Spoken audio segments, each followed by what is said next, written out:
All right, guys, we're going to be doing another budget video here for Nicaragua today. I'm Scott Allen Miller, and this is my life living in Nicaragua, and I have a viewer question that came in today, and these seem to be pretty popular, and they're very useful, I think, because we're tackling real-world problems for different people, and so we're going to be looking at someone's question today, and woo, the sun just came out. It was not so terrible. So this is from Monty Dreams 1, and he writes, "Hi, Scott. I'm on Social Security, no savings, $1,100 USD a month, living with family right now, but when my 95-year-old grandmother passes away, I'll be homeless.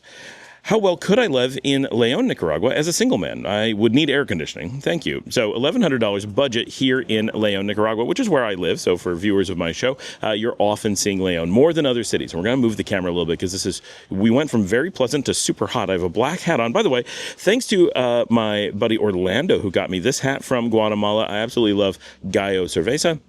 And I love the Gallo gear, and this is specifically a Guate hat, so check that out, Guate.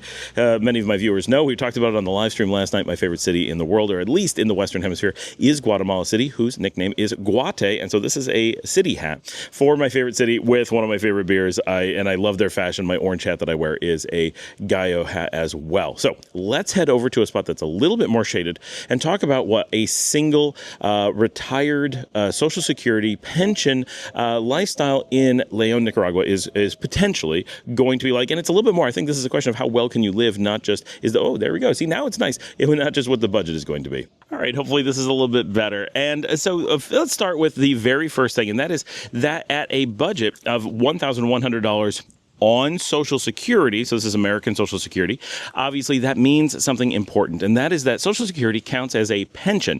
That means it is a government-controlled, like retirement-style program that has a guaranteed payout. So that $1,100 a month is guaranteed by the government, and that means that Monty, in this situation, qualifies, at least financially, for the pensionado visa, right? So residency. So of course, we talk about this a lot. He could be doing border runs quite significantly for a period of time when he first comes to Nicaragua, and that's absolutely fine.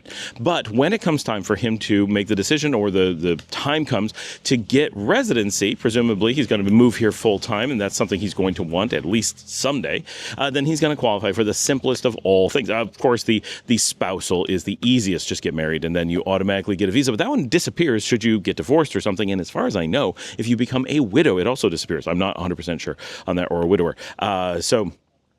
So that one may be a little bit more complex in general, but the pensionado is generally considered the easiest because you simply have to show this stable income of just $1,000 per month or more. So he's 10% above that.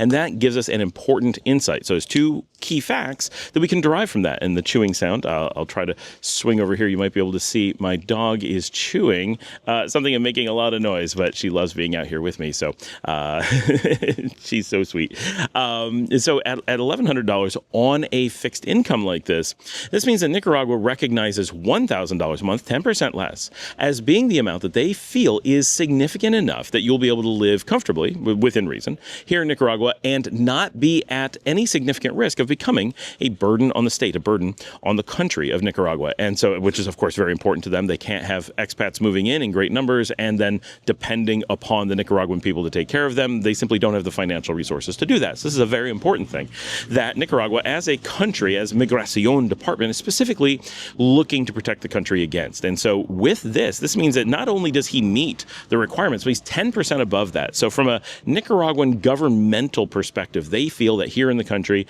he is a safe bet financially. Not a guarantee, but a safe bet. And so that's an important perspective. The people who are doing the research and look at this on a grand scale say that people who have this amount of fixed income are reliable. They are able to survive here and be a positive impact on the country.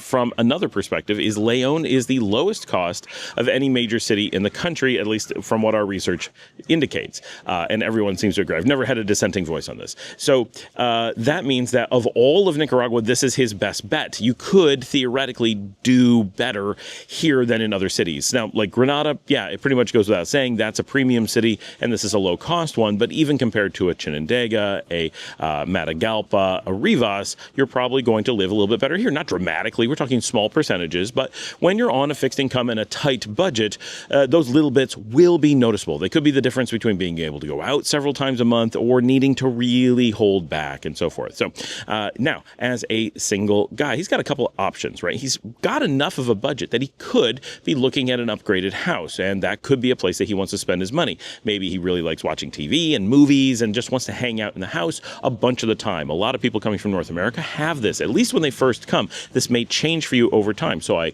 encourage you to take some time and, very slowly evaluate what your lifestyle will be like as it changes over time. And this is something we talked about in the live stream last night. Someone asked me, maybe it was Monty, I don't know. I don't think it was. I think it was Carl.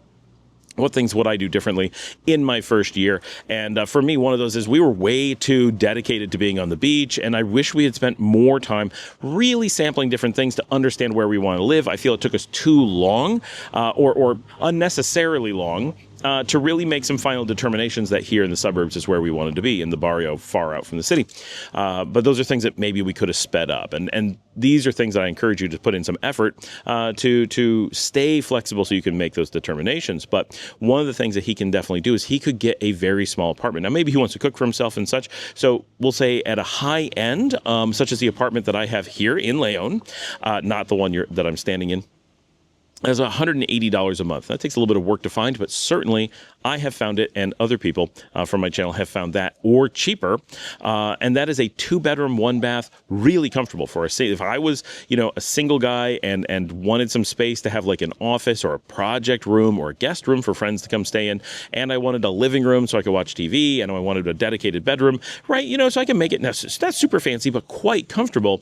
Then I could really do that. There's room for laundry out back. We have a laundry machine in ours. Didn't come with it. We had to add that, right? Needed a little bit of money. This is where his budget will be hurt the most, is when he first moves down. He's going to need to buy some appliances, and that's going to hit him right at the beginning. So anything he can save up right now to have a little bit of a nest egg, just $1,000 or $2,000 of appliance spending is going to go a long way, because he's going to want that microwave. He's going to want a small fridge at least. He's going to want a range or whatever. Now you can buy a range for $30, $40, so it's not terrible, but those are expenditures he won't have in the future, or he will, but they'll be spread out over a really long period of time.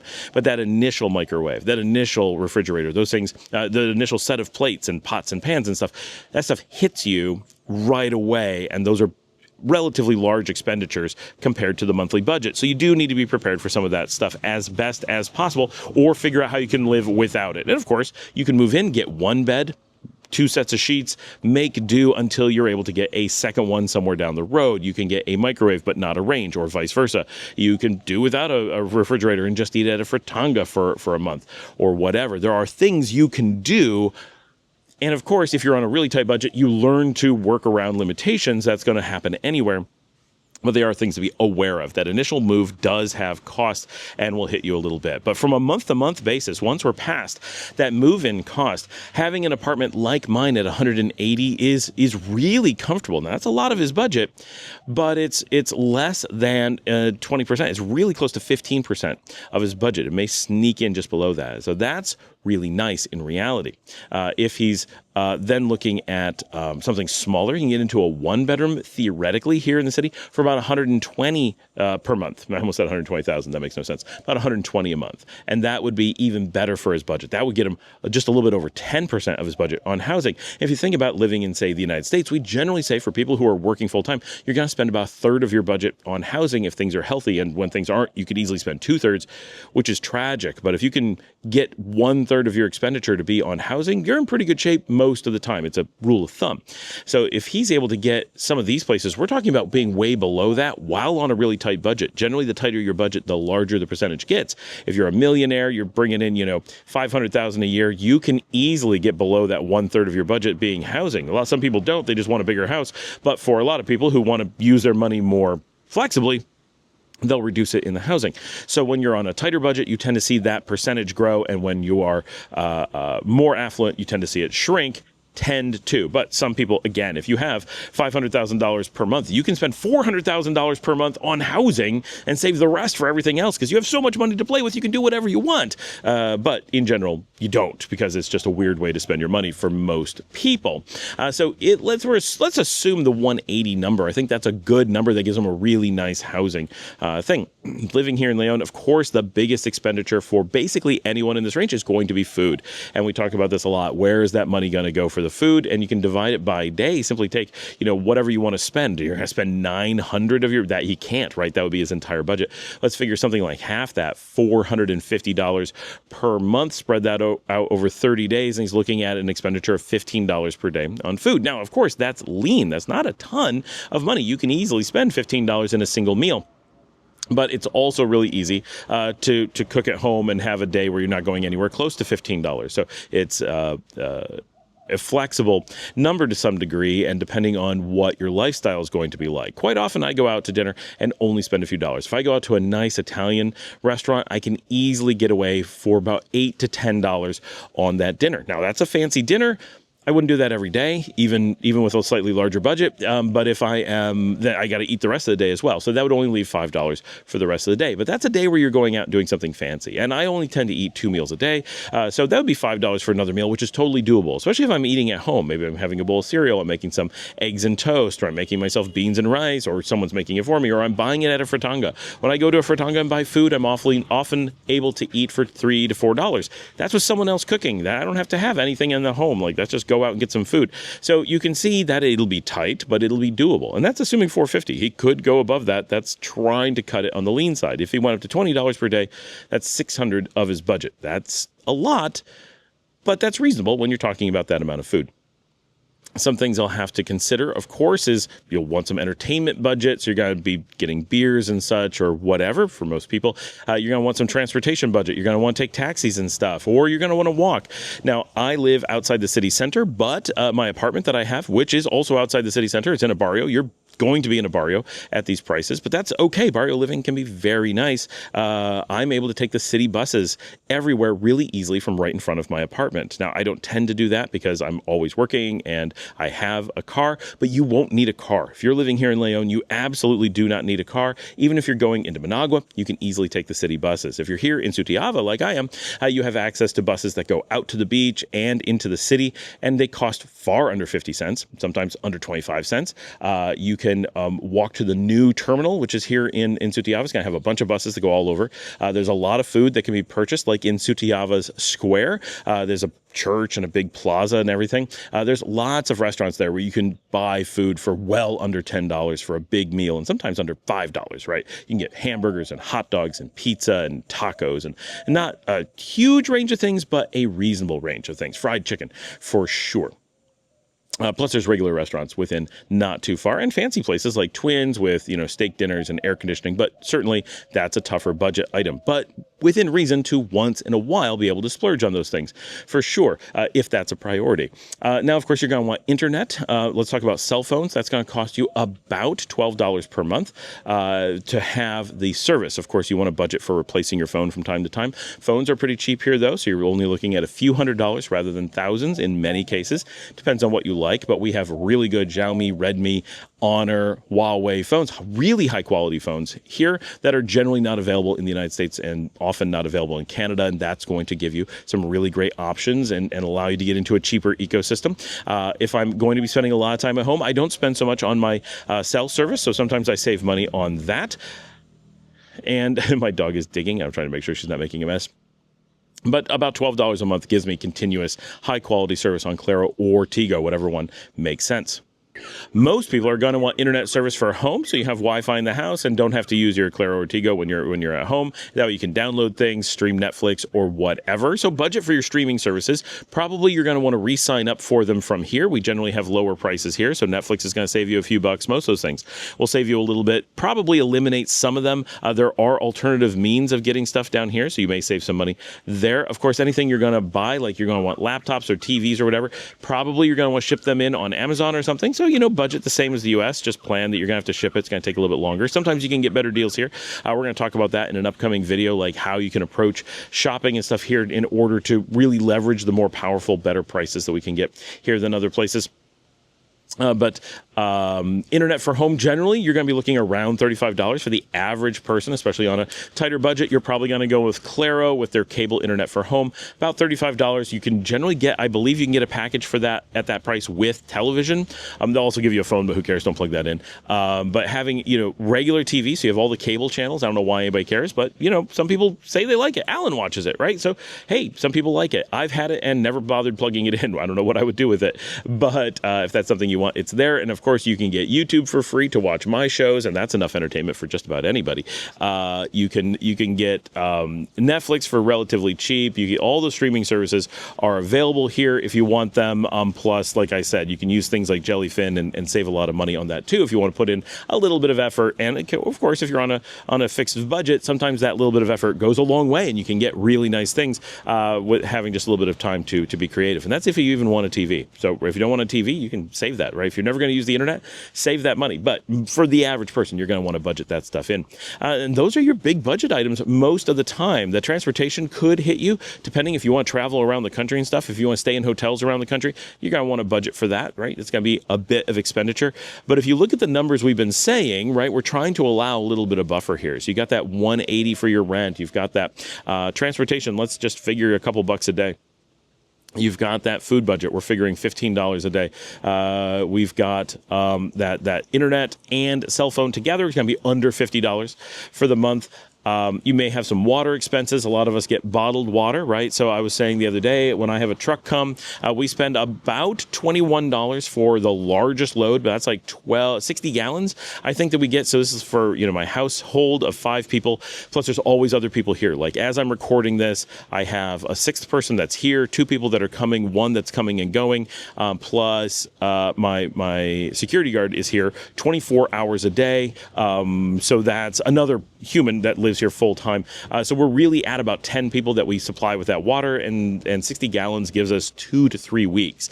So that's $7 per week, or a little bit more for 10 people. So you're looking at more like, I don't know, not very much. $1 a week or something is like all you would normally spend. And we're getting it delivered. Like, we could go pick it up somehow or refill, in some way to make it cheaper. And that's if you want to use tap water. Of course, you have to pay your electric. My apartment that I've had for a long time with air conditioning, we've been paying $10 a month. We've gotten lucky. That's a fixed price apartment. Some places you'll pay a lot more. So definitely budget a bit more for electric, maybe $100, and be prepared. And if you're lucky and spend a lot less, just be thrilled. Make sure you maintain that budget just in case it changes. And you will need to install your own air conditioning. That's basically a given. Anywhere you're going to rent, they're going to be like, we don't provide air conditioning. Like, nobody does that. But if you want to do it and you're paying your own electric, they're generally happy to let you do it. You'll not really struggle finding a place to let you do that. And that's not too expensive, especially if you're just putting in a single unit. If it's just you living on your own, you can put in a nice big unit. If you can, get 220, not 110. Hook it up in your bedroom so you're able to sleep with it nice and cold. If you have a studio apartment, then you're really golden. And you can find those. This is worth noting. If you're really not planning on spending much time at home, and you don't plan on cooking for yourself, a student housing unit could be an option. And I do know places that have these as cheap as $75 and as high as about $100. Just generally don't have a kitchen. They're like a tiny itty bitty studio with a bathroom. And I've rented these in the past. My old 2022 videos, there's a number where I film inside a little office area. That is one of those student apartments that I got as an office, and it worked out great for that. It's big enough to put in a small bed. We used to use them as guest rooms as well. We installed air conditioning in them, and because they're so small, and it's a bedroom-bathroom combo, but the bathroom in the ones we had just had a curtain, because it's a studio. It's not meant for you to have guests over. It's so small that putting in a big air conditioning unit, the whole place would be cold in under 2 minutes. Really comfortable after just 1 minute, right? Very simple, and it costs nothing. It was so cheap to have a space like that was air conditioned and comfortable. Now, you're not going to have any extra space, but depending, that may be just perfect. You may not want to have to clean extra stuff. You may not want to deal with cooking at home because you're just never going to do it. You're just going to buy prepared food. You're just going to go to a restaurant. You're just going to whatever. You could save a bit and add that to your budget, right? If you're able to shave, say $90 off of the monthly rent, then you may have an extra $3 per day to go spend on food, which sounds to an American like a silly amount of money. Like $3 per day, what am I going to do with that? But to a Nicaraguan or to an American living in Nicaragua, that could be a breakfast that you just added every day, a full breakfast of eggs and fried cheese, which is a big thing here, and maduro, which is the plantains that are fried, and gallo pinto, and have this nice, big, filling, healthy breakfast to start the day every day, just for the amount that you saved in that housing every day, 30 days, 30 meals a month. That adds up. That's really big. And you're, if you want to have air conditioning, well, even if you're not on fixed cost, the cost of air conditioning that tiny space, certainly not going to be $100. It might be $20, right? It's completely different numbers. And if you're not going to be spending much time in there, maybe you don't care about TV. Maybe you don't, a lot of things could be flexible, but it's certainly tiny spaces generally for these student apartments, but they are an option. And for people on extreme budgets, it's worth considering. And I do know places in Managua advertising houses for under $90, like $84. In kind of remote locations, not very desirable, certainly not Leon, but they exist. And I do know that people have hunted in the barrios and found very small houses available for rent within these numbers, below the $200 range, possibly like in the $150 range, for things that are much bigger than the apartments we're talking about. So depending, if you have time and you really hunt around, you may find some gems depending on the neighborhood that you want or are willing to be in here within Leon. And so much of Leon, as you see on my channel, is walkable if you're ambulatory, ambulatory.